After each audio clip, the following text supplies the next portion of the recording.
One thing that stood out to me in the prep material you sent over for today's session is that you're trying to study while you're in college right now, spring semester, right?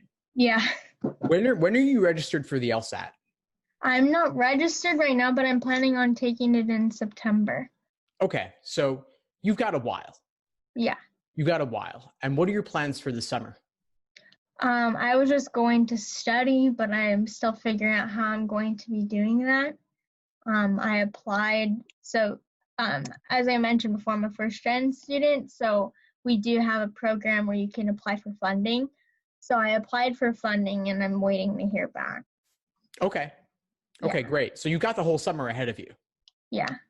That's awesome. Now, studying for the LSAT while you're in college, are you taking a full course load? As of right now, no, but with my extracurriculars, it does not leave a whole lot of time, which is why it's been particularly challenging this semester because I wanted to get a head start with everything. But this program that I started is taking up a lot more time than I expected.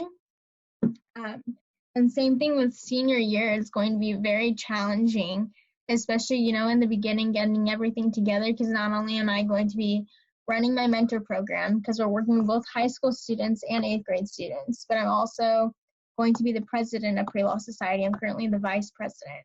And then on top of being the president for Prelaw Society, I'm also starting an undergraduate law journal. Nice. And then I'm adding some more things and making some major changes in Prelaw Society, on top of working. And I'm a student ambassador, and I do all these other things too. But I think I'm kind of drowning. I put way too much on my plate. I don't know how to say no. Like, that's probably been my biggest challenge. Like, anytime, someone, offers me an opportunity, I have a fear of missing out because, me being here, being a first-gen student, I want to take advantage of as many opportunities as possible. And so it's definitely had an effect on my health.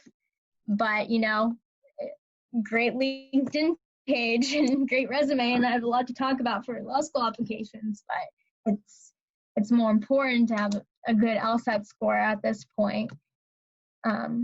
So I don't know. I think because I was trying to decide whether or not I should take that year off so I have that extra time to study and everything, but then I realized I wouldn't be able to get the funding for it if I wasn't a student at campus. Mm-hmm.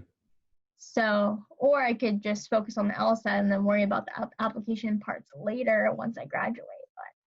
But I think the best case scenario is just to do it now because I have this momentum and I want to keep it up. And I feel like it would look bad if I go from doing all this stuff to taking a year off and not really doing anything, working part-time and nothing else. I'd have to find another major thing to do. Thanks for tuning into the show. Please subscribe if you haven't done so already to be notified of new episodes as I release them. And feel free to reach out if you need anything at all as you move forward with your prep. I'm happy to help however I can. In the meantime, I'll wish you all the best and take care.